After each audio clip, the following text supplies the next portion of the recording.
សូ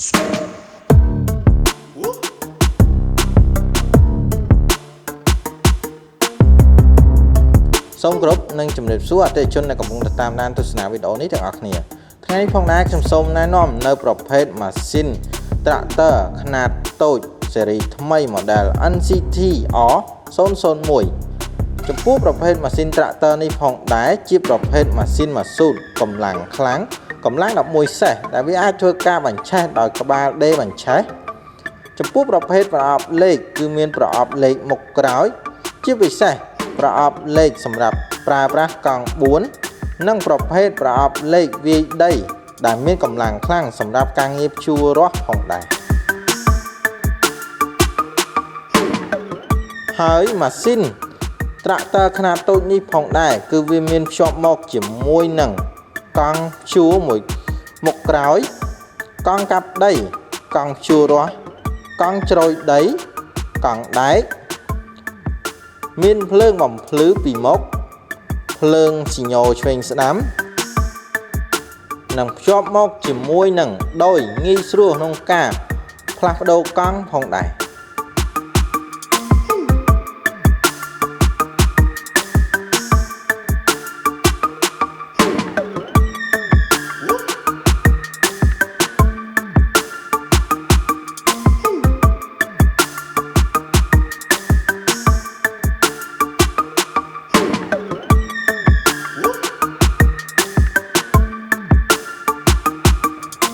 លក្ខណៈពិសេសរបស់ម៉ាស៊ីន Tractor នេះគឺវាអាចប្រើប្រាស់បានទៅលើការងារជាច្រើនដូចជា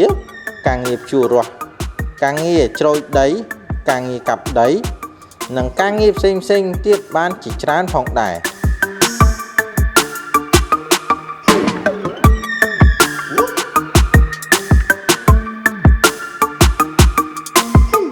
ស័ក្តិសមសម្រាប់សន្តានដីគ្រប់ប្រភេទមិនថាដីរាបដីភក់ឬផ្លូវពិបាកនោះទេព្រោះថាម៉ាស៊ីន Tractor នេះគឺវាអាចប្រើប្រាស់បានដោយការជិះដើម្បីបញ្ជាមិនថាមនុស្សចាស់មនុស្សប្រុសឬមនុស្សស្រីនោះទេក៏អាចប្រើប្រាស់បានផងដែរដោយមិនចាំបាច់ប្រើកម្លាំងខ្លាំងមិននឿយហត់ឬត្រូវរត់តាមដូចជាប្រភេទម៉ាស៊ីនគោយន្តនោះទេ